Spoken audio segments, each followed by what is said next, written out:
Hello everybody, it's your Peacekeeper, coming at you with the 5.10 retest of our Mark 8 AP shell discussion.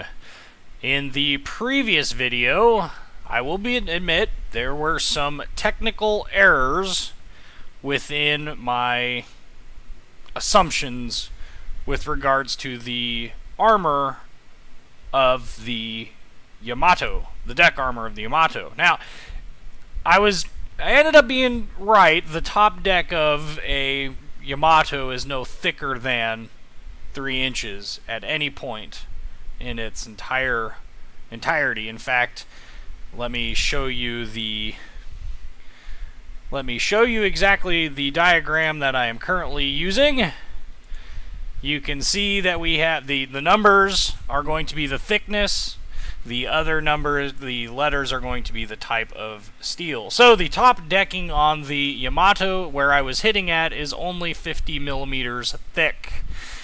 The top of the armored Citadel is 200 to 230 millimeters thick. So technically, I was right, even though I was wrong. So, anyway, we're going to go ahead and retest this. In case you didn't see the last video, here's the penetration tables for the Mark 8 Super Heavy Shell coming out of the US 16-inch 45 cal Mark 6 guns, which are on the North Carolina, and we are in the North Carolina. As you can see, at 15 kilometers, we should be penetrating... at 13 kilometers, we should be penetrating 3 inches of deck armor, and at 18.2 kilometers, 4 1/3. So we are going to retest this now with the AP shell normalization changes. And if you're not familiar with what shell normalization is, basically, all you need to know about shell normalization is that when an AP shell impacts a piece of armor, it actually digs in and will have a rotation into the plate. So if you have an angled plate and the shell hits it at not 90 degrees from it, so not perpendicular to it, but at any angle, it'll actually dig into it before it actually bounces. And what the shell normalization means is if you normalize something, it means it goes more 90 degrees. So if we have something we're talking about shell normalization, it's going to be 90 degrees. It's going to try and go closer to 90 degrees, so it's perpendicular before it bounces. Now, with shell normalization, it used to be that all the shells in the game had individual normalization factors, and these factors would... there was an auto bounce number, which happened to be 60 degrees for the Mark 8 AP shell, which meant that at 60 degrees you were automatically going to bounce any shell, and then a normalization number. Now for the US Mark 8, I'll have to go back and look at the previous values. It ended up being much better than it currently is now. So with the current normalization values, it normalizes less, which means it's less likely to penetrate armor than it was before. So why am I redoing the test? Well, I'm redoing the test mostly for curiosity's sake, to see if it actually did make an impact in the game. And I'm curious myself, truth be told. The last test generated a lot of discussion on the forums. Admittedly, it was pointed out to me the error in the testing procedure, in which I had made the assumption that all of the top Citadel armor was indeed only 3 inches thick, which is not true. It's between 8 and 10 inches thick. However, the armored deck, the decking itself, the part that you're actually hitting on these ships, is only 2 inches thick at its thickest location. So, if nothing else, we should be seeing penetrations through the deck, assuming I can, of course, reliably hit the deck of this Yamato that I'm shooting at. We are shooting at the furthest one away from us at 16.8 kilometers. That should give us about 4 or 3 3/4 inches of deck penetration. And as you can see, bounce, bounce, bounce, bounce, bounce. We've done no damage in 7 shell hits. None at all. So really, I don't think anything is... Oh, there was a good hit! It bounced. In fact, that section of the deck had even less armor than the previous section. Look at this shell dispersion. Holy cow! Also, what's going on with the camera? That's weird. So we're going to continue to shoot at this thing, and then we're going to move to a closer one. And hopefully tame some of this god-awful freaking shell dispersion. Boom! Okay. So we're still getting ricochets. Now you can actually see where the differences in the armor belt thickness or deck thicknesses. If you look on the ship, the front half of it has metal that's actually thinner than the part that has wood on it. So, surprise! But we'll keep testing this here. If anything, things have basically made it harder for U.S. battleships to do damage at range. We got a pen, but it did no damage. So it must have hit a module, so I'm going to assume that wasn't the ricochet, and that the ricochet was the one that hit the deck.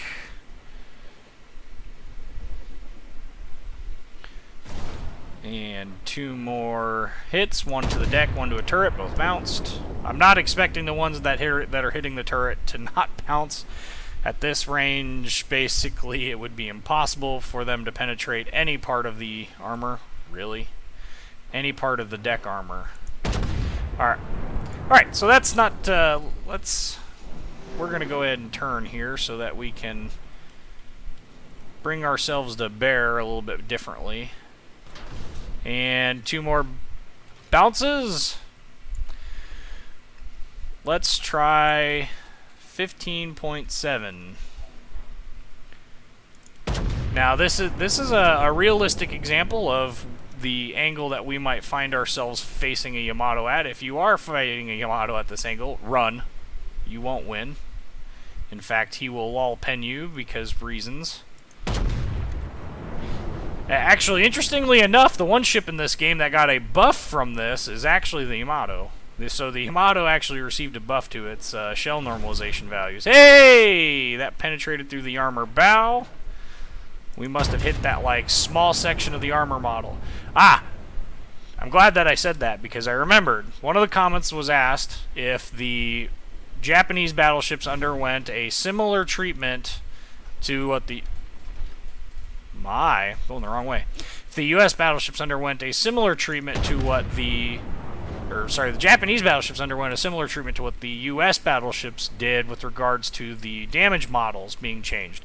I still do not have the answer to that. I don't know who I would ask that question to. If anybody happens to have that information, please provide it, because I'm curious to know if the Japanese battleships received the updated polygon count damage or armor models. And another bounce to the deck at the back, or in the middle, sorry, in the midship. Again, the top decking on the Yamato at no point is thicker than 2 inches. It's the armored citadel box underneath of it that is thicker. So at a minimum, we should be receiving over pens. On the upside, we should be receiving normal pens. But because the game doesn't treat... There's another bounce. So one of the other things that was brought up is that the game Oh, I'm actually well within the range where I should stop shooting at things because that guy's too close. So we will shoot at this guy. It was actually brought to my attention that... Oh, there's one far out there, too. It was actually brought to my attention that the game, and this is true, I have seen the game file to this. The game currently treats all armor decking the same. There is no split armor decking. There was... one hit, I don't know which hit what. We're going to go ahead and say that that was a deck pen. I think that actually was that hit on the armor bow that didn't bounce. So where I was going with that was, it was brought to my attention that all the ships in the game have a single armored deck. There's no complicated armored deck demonstration. There's that damage model doesn't exist, if that makes any sense. I guess it happened in closed beta on the US battleships. because all the U.S. battleships in the game had, when it came out, they had their bomb deck configuration, and what they determined is that it caused too much damage using that damage model. Now, I do have to clarify that damage model, there was no armor in the actual game. There was just flat reductions for damage. I think that was the shell that penetrated a midship on the upper non-belt armored portion of the thing.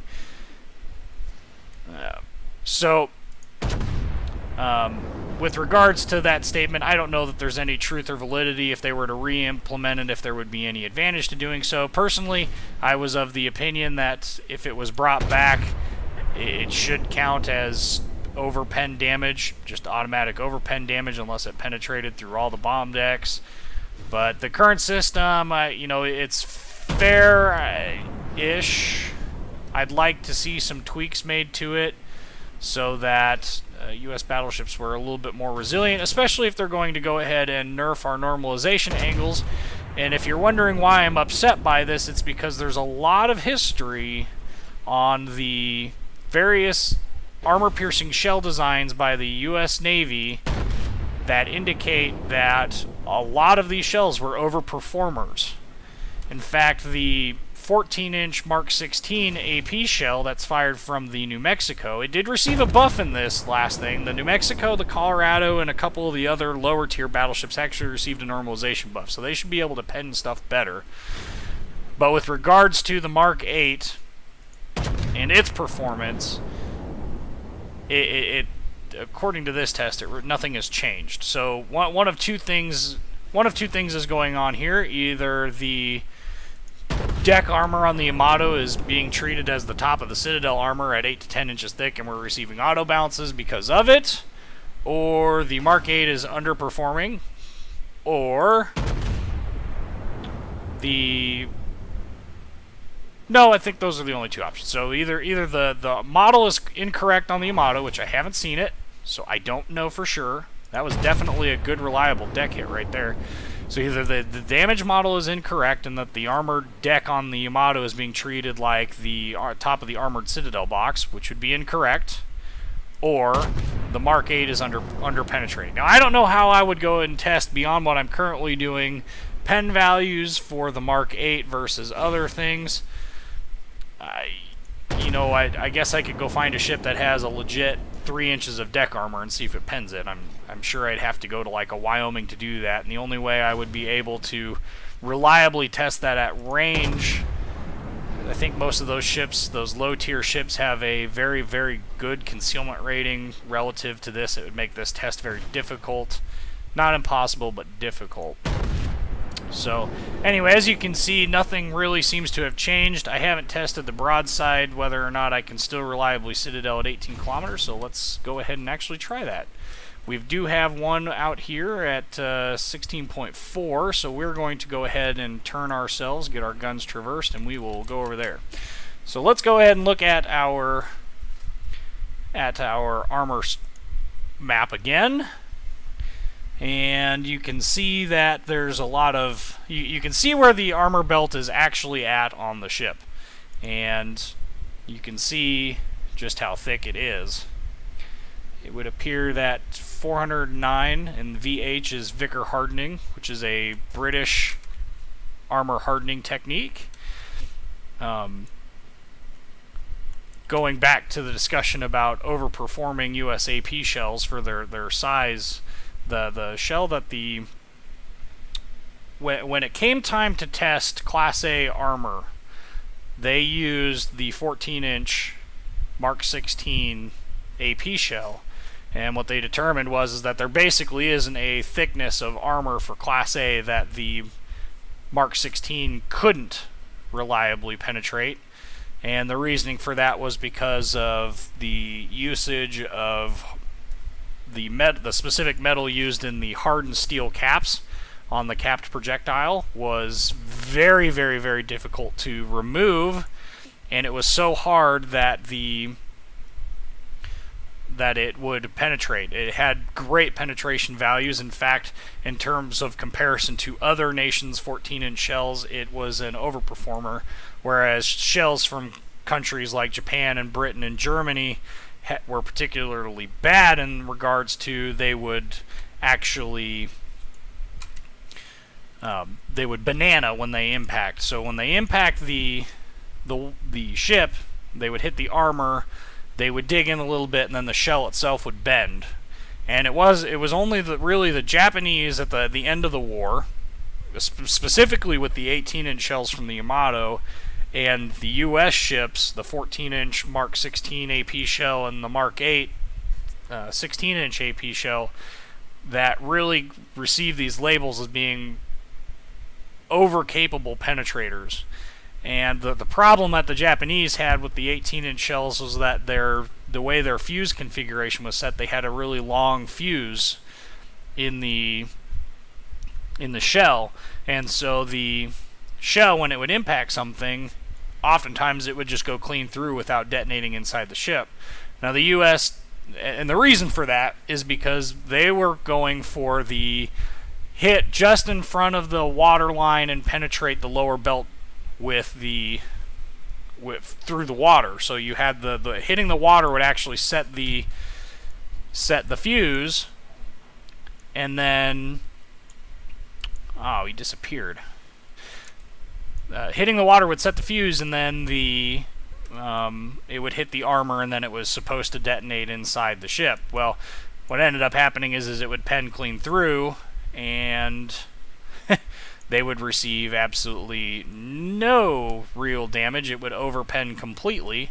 Now the U.S., as is evident by the Mark 8 Super Heavy shell, and really all the Super Heavy shell development throughout the war, our entire battle doctrine for naval engagements revolved around the idea of deck penetrations, which is why the Mark 8, the Mark 16 for the 14-inch shells, a lot of the U.S. 18, or not 18, a lot of the U.S. 8-inch and 6-inch shells were all AP shells that were very heavy for their size, and the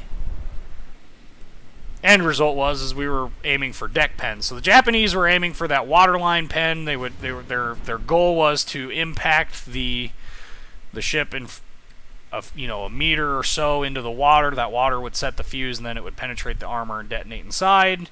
The U.S., we were focusing on deck pens. At the end of the war, in terms of shell quality, the U.S. was certainly much better, and that's not just me being, America. That's backed by naval historians and their observations of the Mark 8 and the Mark 16 with regards to its performance. I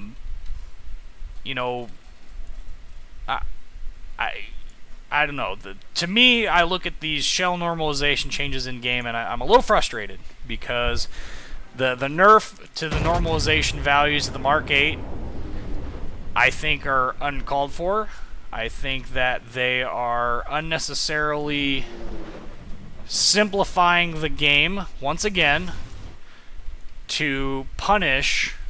And maybe they don't mean to punish this directly, but this is the end. This is what the actual end result has been, is that they've basically taken the one thing that made U.S. battleships. Well, they've taken everything that made U.S. ships in the game, and they've watered it down to the point where it doesn't truthfully matter. So we've got ships that had radar fire control. I'm in one of them. It had an amazing computer that was tied into that radar fire control, and well, that's gone because we have the user as basically the fire control computer. Okay, that's fine. That's a gameplay design. It does seriously impact U.S. ships more than any other ships. But, that could just be, tinfoil hat, whatever. And then we had the whole deck pen thing that's going on that I'm testing right now, which, as we can see, hey, we still can Citadel Yamato at 17 kilometers. It just takes a very lucky hit, apparently. We're testing the whole deck pen thing. That apparently isn't working out terribly well. Of course, AA in this game is always a topic for controversy, with the absence of carriers at pretty much all tiers, and the lack of low-tier AA on all the U.S. battleships. It's kind of hard to say that that's really an advantage, especially now that the German battleships are out, which, by the way, after I get done with the destroyer videos, I will be doing those how-to-play videos. Holy shot, dispersion. Oh, of course it would open up as we get closer there. Those will be the next how-to videos, but with those, I'm starting to notice that there is quite a bit of AA on those things in the form of dual-purpose guns, especially the Scharnhorst. Holy cow, does the Scharnhorst have a pretty solid AA for its tier. So, one, there's not that many carriers in the upper tiers where the U.S. battleship AA is most notable, and at the lower tiers there isn't the realistic AA complements. In fact, the Texas has the realistic AA complement for the New York class of battleships. The New York in the game does not have that. The Wyoming's missing a bunch. The New Mexicos and the Colorados are missing a bunch. Heck, the Colorados are missing. I would have loved to have seen the current C hole be the B hole, and then the West Virginia and the Maryland's configuration with the 4 5-inch 38 cal dual-purpose mounts. Those turrets, I would love to have seen those be the final whole iteration for it, because those really were unique. Or we could get that as a premium. I'd love to see it as a premium tier 7 U.S. battleship, but different discussion for a different time. Anyway, I'm going to go ahead and call it at this point. Right now, I'm just getting my revenge on the Yamato. It seems like we can still reliably pen it at 2.7 kilometers. Of course, at 2.7 kilometers, if you were this close to a real Yamato, you'd be burning because of secondaries and citadeled from all angles because of reasons. But as with everything, these tests, you know, they're unofficial. They don't, you know, these are informal. They're not backed by any actual looking at various aspects of the game in terms of its gameplay mechanic. Well, no, I'm examining gameplay mechanics. I can't say that with a straight face. Basically, these tests here, they're not. I haven't looked at the armor model for the Yamato in game. I'm just making the assumption that the armor models are relatively representative of what they were in real life. The U.S. battleships are pretty close. There's been some changes made to supposedly benefit survivability related issues. I don't really think that's accurate, but there's been some interesting changes here with the 5.10 patch with regards to shell normalization and how that represents with the auto bounce feature. Obviously deck pens are still not a thing. I've just proven that in this video. You know, that's an issue that seems to impact the U.S. Navy more than any other Navy with regards to shells. I have seen the tables. It does appear to me that the cruiser lines, the 8-inch cruiser lines, got a pretty healthy buff, as well as some of the lower tier U.S. battleships got a buff. But anyway, that's probably another thing to test at another time. As with always, like, comment, and subscribe. And thank you for watching.